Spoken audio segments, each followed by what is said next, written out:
మీ business ఏదైనా మీ ఊర్లో promotion చేయాలంటే అది సుమన్ టీవీతోనే సాధ్యం. ఇప్పుడే సంప్రదించండి. ఈ రోజు కాంగ్రెస్ పార్టీకి ఎంతో తీరని లోటు. ఎందుకంటే కాంగ్రెస్ పార్టీ మాజీ ప్రధానమంత్రి అయిన మన్మోహన్ సింగ్ గారు ఇక మనకు లేరు. ఈ రోజు కడప కాంగ్రెస్ కోఆర్డినేటర్ అయిన బండి జకరయ్య దగ్గర వచ్చి తెలుసుకుందాం అతని గురించి. చాలా కాంగ్రెస్ పార్టీ కానీ మన భారతదేశం కానీ దుఃఖంలో మునిగిపోయి ఉన్నారు. ఎందుకంటే మన్మోహన్ సింగ్ గారు నిన్న సాయంత్రము 8 గంటల 5 నిమిషాలకు ఆయన స్వర్గీయులయ్యారు. మరి మన్మోహన్ సింగ్ గారు ఈ దేశానికి, ఈ దేశంలో ఉండే ప్రజలకు, కాంగ్రెస్ కు ఎంతో మేలు చేశాడు. ఈ దేశం కోసం ఎంతో కష్టపడ్డాడు. ఈ దేశము బంగారు టన్నులు బ్యాంకులలో పెడితే అదంతా ఇడిపించిన మహానుభావుడు మన్మోహన్ సింగ్ గారు. ఆధార్ కార్డు విషయంలో అయితేనేమి, దేశ ప్రజలకు ఉపాధి హామీ అయితేనేమి, ఎన్నెన్నో చాలా గొప్ప పనులు చేసి కాంగ్రెస్ పార్టీకి మంచి పేరు తెచ్చాడు. ఆయన ఈరోజు లేకపోవడము కాంగ్రెస్ పార్టీకి ఎంతో నష్టం ఉన్నది. ఈరోజు అందరూ కూడా కాంగ్రెస్ పార్టీ నాయకులంతా కూడా చాలా దాంట్లో మునిగిపోయి ఉన్నారు. కాబట్టి ఈ సమయము ఇంకా రాబోయే కాలము కాంగ్రెస్ పార్టీ ఎన్నెన్నో చేయాలని మన్మోహన్ సింగ్ గారు కూడా ఈ భారతదేశానికి ఎంతో సేవలు చేయాలని ఆశ కలిగి ఉన్నారు. ఈరోజు మన మధ్య లేకుండా పోయాడు. కాబట్టి ఈ దినము చాలా దినము, చాలా దుర్గంలో మునిగిపోయాడు. ఈరోజు కేవలం కాంగ్రెస్ పార్టీనే కాదు, యావత్ భారతదేశం సంతాపం తెలుపుకుంటుంది. ఎందుకంటే 2004 నుంచి 2014 వరకు ఎక్స్ ప్రధానమంత్రి డాక్టర్ మన్మోహన్ సింగ్ గారు చేసిన సేవలు ఎవరు కని విని ఎరిగి ఉండరు ఇంతకుముందు.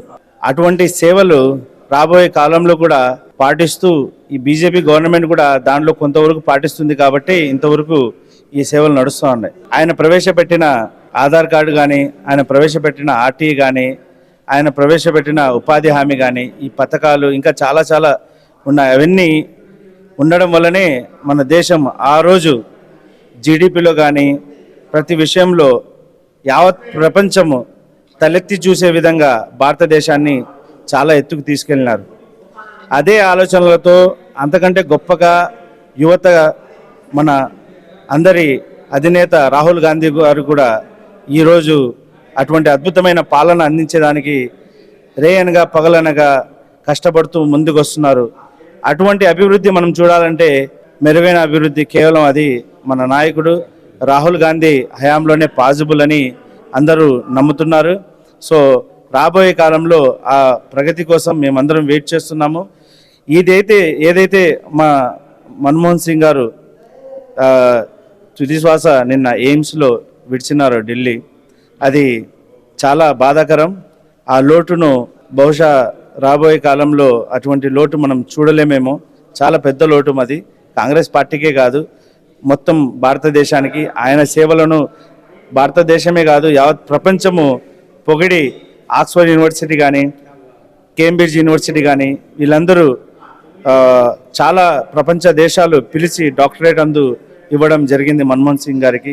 ఇది భారతదేశానికి, ప్రతి పౌరునికి గర్వించే విధంగా మన మన్మోహన్ సింగ్ గారు పాలన అందించినారు.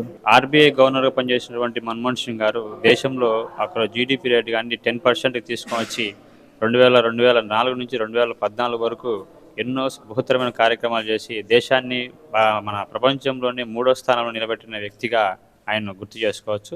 ఈరోజు ఈ పార్టీ ఆ పార్టీ కాదనుకున్న అన్ని పార్టీలు కూడా అతన్ని గుర్తు చేసుకోవడం జరుగుతుంది. ఆయన అయితే ఈరోజు మన్మోహన్ సింగ్ యొక్క ఆశయాలను ముందుకు తీసుకెళ్లాలంటే ఒక కాంగ్రెస్ పార్టీతోనే సాధ్యం. అలాంటి ఆశయాలు ఉన్నటువంటి వ్యక్తి సోనియా గాంధీ గారు మేడం, అలానే రాహుల్ గాంధీ గారిని ప్రధానమంత్రి చేస్తే తప్ప మన్మోహన్ సింగ్ ఆశయాలని ముందుకు తీసుకెళ్లేరు. కాబట్టి ఈ యొక్క మన్మోహన్ సింగ్ గారి ఆశయాలను ముందుకు తీసుకెళ్లే విధంగా కాంగ్రెస్ పార్టీ పనిచేస్తుందని, ఈరోజు మన్మోహన్ సింగ్ గారు లేకపోవడం అనేది కాంగ్రెస్ పార్టీకి అలానే భారతదేశానికి యావత్తు లోటుగా తెలియజేసుకుంటూ ఆయనకు మన ఘననివాళులు అర్పిస్తున్నాం. విన్నారు కదా, మాజీ ప్రధానమంత్రి అయిన మన్మోహన్ సింగ్ గారు చనిపోయిన లోటు తీరలేనిది. అంత కడపలోని కాంగ్రెస్ శ్రేణులంతా దిగ్భ్రాంతికి గురైనారు. అండ్ అలాగే వారు ప్రధానమంత్రిని కాకుండా దేశానికి ఎన్నో సేవలు చేసిన వ్యక్తి. ఆ సేవల్ని ఎప్పటికీ కాంగ్రెస్ పార్టీ శ్రేణులు మర్చిపోరని చెప్పేసి ఈ సభాముఖంగా వాళ్ళే తెలియజేసుకున్నారు.